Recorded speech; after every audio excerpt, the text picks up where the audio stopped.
such a beautiful day out there. A day like this, sunny, very pleasant, cool, is exactly what I wanted.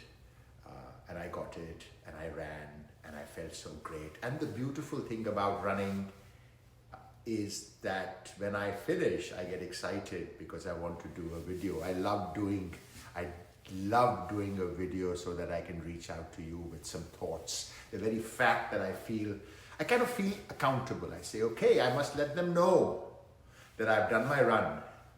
And then the desire is to give more, to share some very important, very pure, very deep, very useful, mindful thoughts that can help you, can uplift you.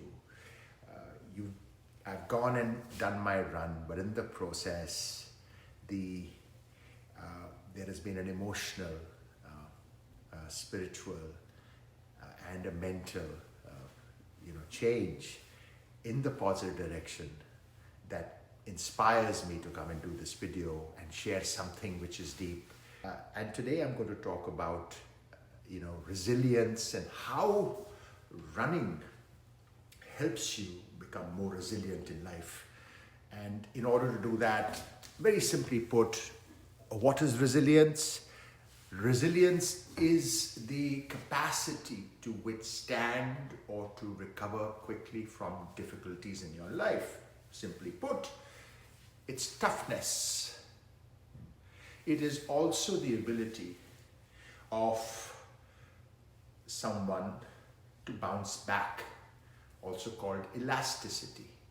So toughness, to be able to take it and to be able to bounce back.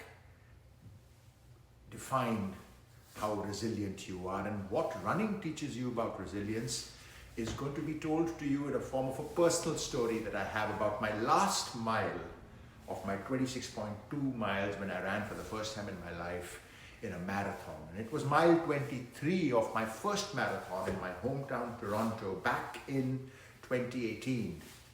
My legs felt like they had turned to stone.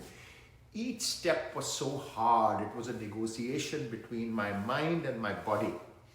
The excitement of the start line, the cheers of every mile, all felt so distant and felt like distant memories because I had forgotten all that. At that point of time, I was thinking about, my God, I've got 3 miles to go, the pavement is hard, and my legs are tired. I had practically nothing left.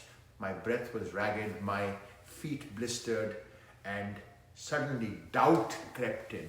And my mind started playing tricks. Maybe I'm not cut out for this. What are you doing? You've done your 23. I mean, even if you don't complete 26.2, you've still done something. And then I saw him, a runner who was also limping. Actually, he was in a worse condition. He was limping, he was struggling, but he was cutting it out. He did not stop. He kept pushing forward. And at that point of time, his actions came to me like a lightning bolt. And I felt strong. It was at that point of time, I kind of assembled myself and I said, okay, I've got about 3 miles to go and I'm going to focus on one step, then another, but I will not stop. Nothing disappeared. The strain was still the same.